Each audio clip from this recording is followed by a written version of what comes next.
Wedding. When you hear this word, what do you think about? Do you think about yourself as a kid in your room with your best friend talking about how you can't wait to grow up and get married to the love of your life? Or maybe you think about who your maid of honor or best man is going to be, and about how you can't wait for them to make their speech about all of the great things the two of you have accomplished and will accomplish now that you are marrying the one made for you. Or, hey, you might even think about this bouquet of flowers and about turning around and throwing it into the crowd. In the big picture, most brides around the world focus on the big dress, the perfect ceremony, and the food that will be prepared for their special day. But some cultures have different rituals than other cultures.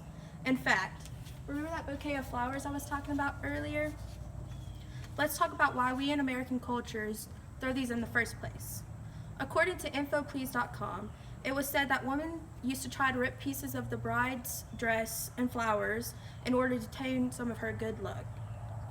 To escape from the crowd, the bride would toss her bouquet and run away.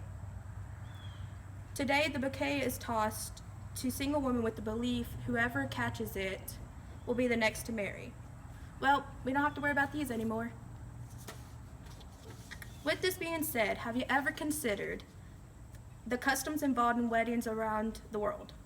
For instance, 7 states that Russian weddings, they would gather around the bride after they were married and then do this big traditional folk dance.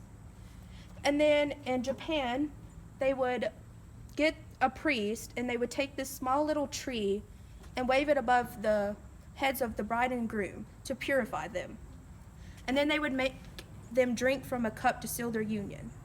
However, today I would be talking about the one culture that I found most interesting when researching. And it is called Polterabend.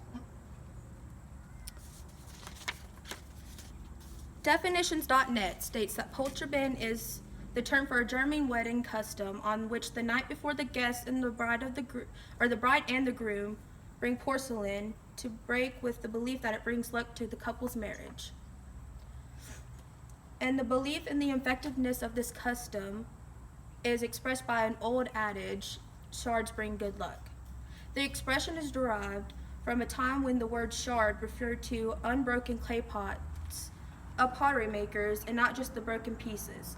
It was said that a full jar of shards brought good luck. The origin of this tradition is still unknown, but it has been alluded to start by Germanic tribes as a way to ward off the evil spirits.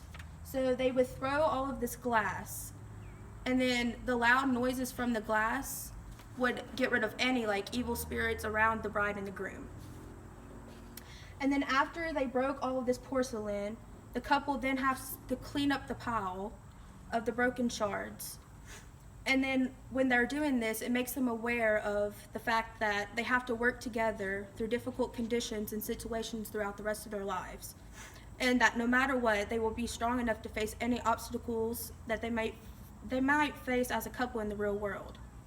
Another source believes that it was an opening for spirit men who wanted the bride but could not attain her.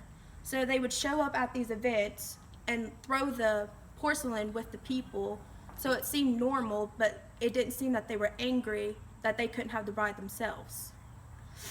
With all of this being said, Polterabend is performed everywhere in Germany, but some parts of Austria and Switzerland perform bachelorette and bachelor parties instead, like we do here in America. With this being said, since Polterabend is a very unique custom only in Germany, it should be integrated in the way we do weddings worldwide.